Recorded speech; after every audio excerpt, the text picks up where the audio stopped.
Olhando para trás, em alguns momentos, eu me perguntei quantas decisões na minha vida eu tomei porque realmente eu escolhi e quantas simplesmente eu continuei repetindo, porque aquele era o caminho que eu já conhecia.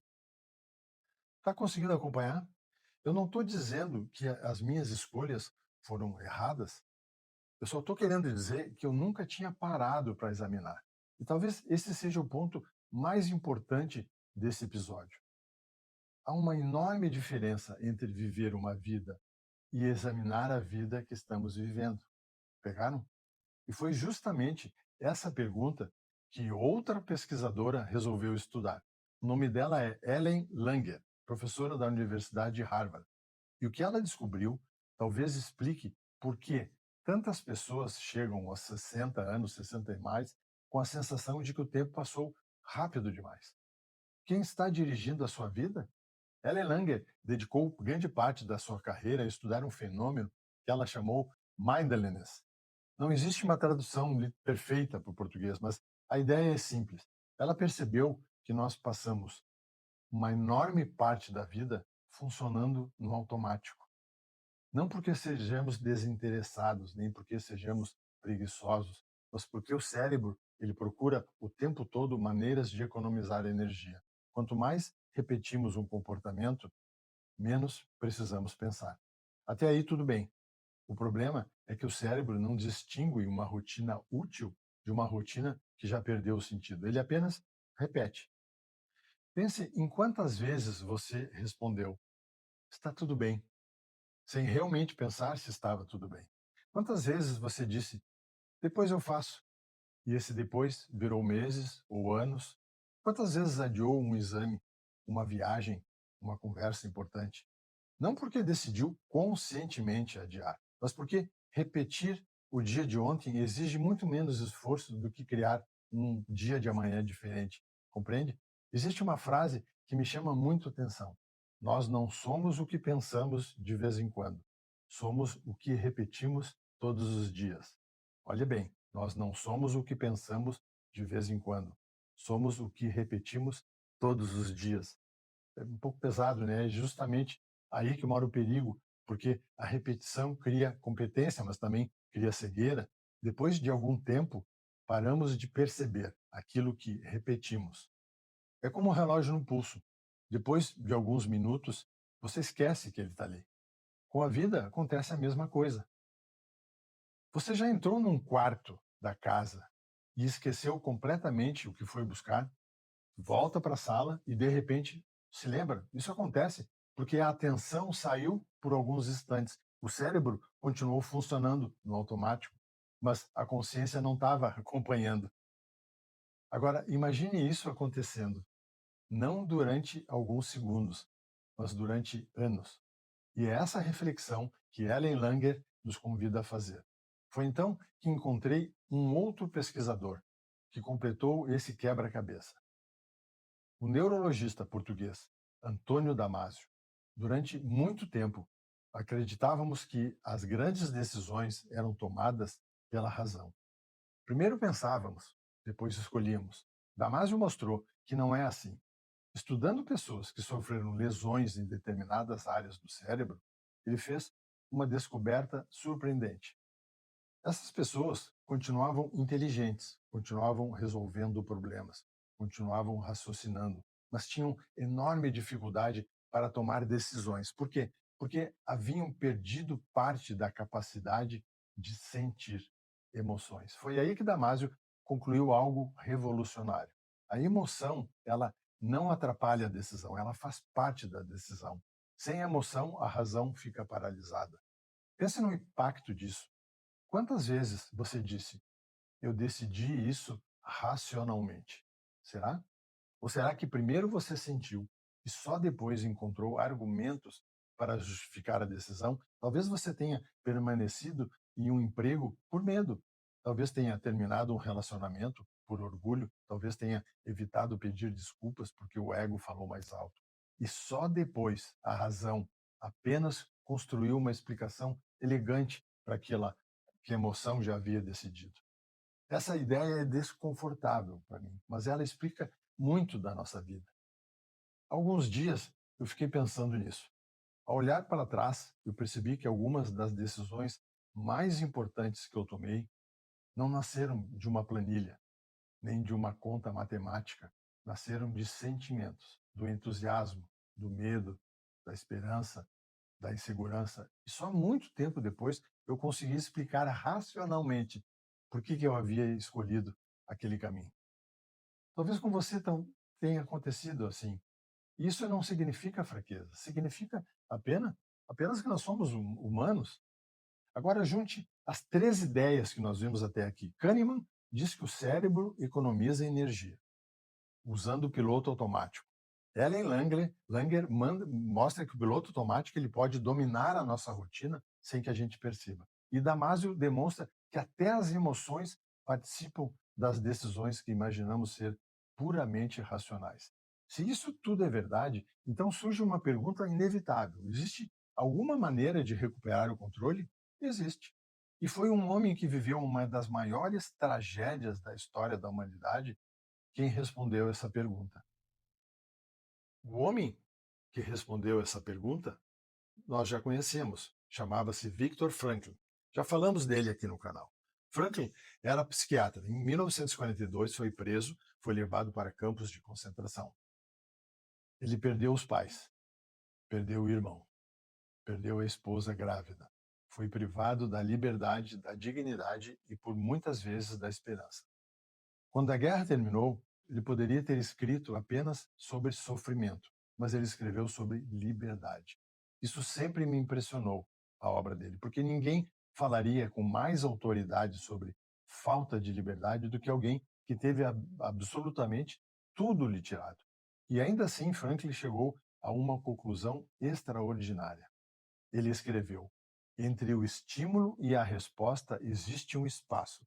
Nesse espaço está a nossa liberdade e o poder de escolher nossa resposta. De novo, entre o estímulo e a resposta existe um espaço.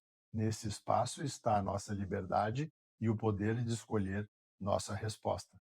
Eu pensei muito. Essa frase mudou muita maneira de eu enxergar algumas coisas, porque de repente tudo aquilo que nós vimos até agora começou a fazer sentido. Vamos lá. Kahneman explicou que o cérebro cria atalhos. Ellen Langer mostrou que esses atalhos podem dominar a nossa rotina. O Damasio demonstrou que até nossas emoções participam das escolhas. Mas Franklin nos lembra de uma coisa essencial. Nenhuma dessas descobertas elimina a nossa responsabilidade. Entenderam agora? Elas apenas explicam por que mudar é tão difícil. Talvez você conheça alguém que vive dizendo: quando eu me aposentar, eu vou viajar. Quando sobrar dinheiro, eu vou cuidar da saúde. Quando as coisas melhorarem, eu vou viver. Talvez essa pessoa seja você. O curioso é quase nunca falta apenas tempo, quase nunca falta apenas dinheiro. Muitas vezes falta uma decisão, porque o cérebro prefere o conhecido, mesmo quando o conhecido já não nos faz felizes. E tem uma pergunta que eu quero fazer: o que estamos adiando não porque seja impossível, mas porque dá trabalho? É uma pergunta desconfortável, porque ela tira a culpa das circunstâncias e devolve uma parte da responsabilidade para nós. Nem sempre podemos escolher o que acontece conosco, mas quase sempre podemos escolher o que faremos a partir daí. Acontece algo, deu, agora o que eu vou fazer com isso? Essa talvez seja a maior lição de Franklin. Há uma tendência em todos nós.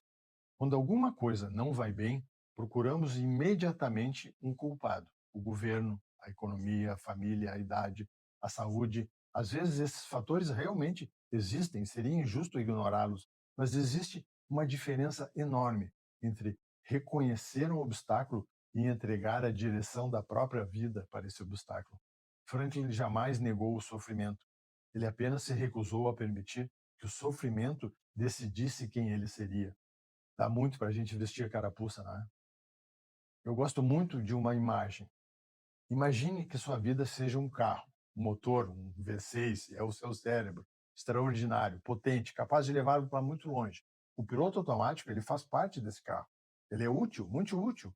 O problema aparece quando esquecemos que o piloto automático ele foi criado para ajudar o motorista, não para substituir. O cérebro deveria ser um excelente motorista auxiliar, mas nunca o dono do volante. E talvez seja exatamente isso que aconteça conosco. Sem perceber, vamos passando o volante para os hábitos, para os medos, para as opiniões dos outros, para as expectativas da sociedade. Quando nos damos conta, estamos vivendo uma vida que parece correta, mas já não parece nossa. E talvez seja justamente por isso que tantas pessoas chegam à maturidade, infelizmente, dizendo uma frase: nem vi o tempo passar. Na verdade, o tempo não passou depressa. Foi a consciência que esteve ausente durante boa parte da viagem, entendem? E quando ela desperta, descobre que muitos quilômetros já ficaram para trás. Mas nós temos uma boa notícia para dar. Enquanto existe consciência, ainda existe direção. Se você chegou até aqui, talvez tenha percebido que este episódio nunca foi sobre neurociência, também não foi sobre filosofia, nem sobre psicologia. Foi sobre uma pergunta muito mais simples: quem está dirigindo a sua vida? Porque agora nós sabemos uma coisa: o cérebro foi feito para economizar energia. Ele transforma comportamentos em hábitos, ele cria atalhos, ele automatiza e graças a isso conseguimos viver. Mas também descobrimos outra coisa: o cérebro não foi criado para decidir sentido da nossa existência. Essa parte continua sendo nossa. Tem uma frase que eu gosto muito. Ela diz que o preço da consciência é o desconforto. De novo, o preço da consciência é o desconforto. Faz sentido, porque viver conscientemente dá trabalho. É muito mais fácil repetir, é muito mais fácil dizer: eu sempre fui assim, na minha idade não dá mais, agora já é tarde.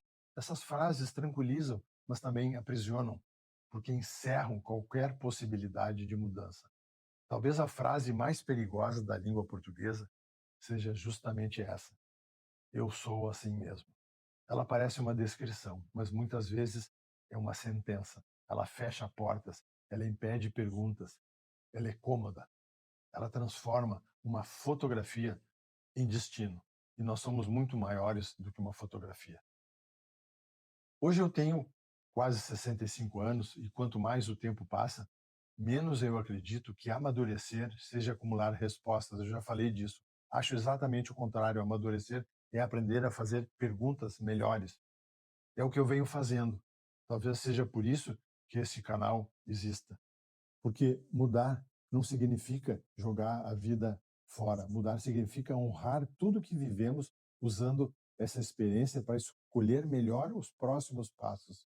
Se amanhã você acordar exatamente no mesmo horário, tomar o mesmo café, fizer o mesmo caminho e viver o mesmo dia, não há problema nenhum. O problema não é repetir uma rotina. O problema é nunca mais olhar para ela com consciência, porque existe uma diferença enorme entre viver uma rotina e ser prisioneiro dela. Então, eu quero lhe propor um exercício extremamente simples. Amanhã, apenas amanhã, escolha fazer uma única coisa, de uma maneira consciente. Uma coisa pode ser tomar o café sem olhar para o celular, pode ser caminhar, observando as pessoas, pode ser ligar para alguém que você ama, pode ser pedir desculpas, pode ser marcar aquele exame que você vem adiando, pode ser desligar a televisão numa hora diferente, não importa. Escolha apenas uma e faça tendo noção do que está fazendo. E antes de fazê-la, pergunte a si mesmo: eu estou fazendo isso porque eu escolhi ou porque apenas sempre fiz assim? Se você fizer essa pergunta honestamente, esse vídeo já terá cumprido a sua missão. Porque ninguém muda uma vida inteira em uma manhã. Mas toda mudança importante começa quando recuperamos um pequeno instante de consciência. Depois outro, depois mais outro. E sem perceber, aquilo que antes era um ato consciente vira um novo hábito. Veja que interessante. Nós passamos o episódio inteiro falando sobre hábitos. No começo, eles pareciam inimigos, agora percebemos que não são. Os hábitos podem aprisionar, mas também podem libertar. Tudo depende de quem os criou, você ou o piloto automático.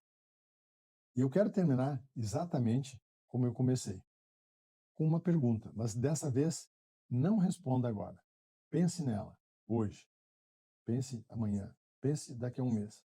Quando você olhar para a sua vida daqui a 10 anos, vai reconhecer que foi você quem segurou o volante ou você era um passageiro assistindo a paisagem passar? Essa talvez seja a pergunta mais importante que eu poderia deixar. Muito obrigado pela sua companhia. Se esse episódio fez sentido para você, compartilhe com alguém que esteja vivendo no automático, sem perceber. Talvez essa pessoa não precise de um conselho. Talvez ela precise apenas de uma boa pergunta. Um grande abraço.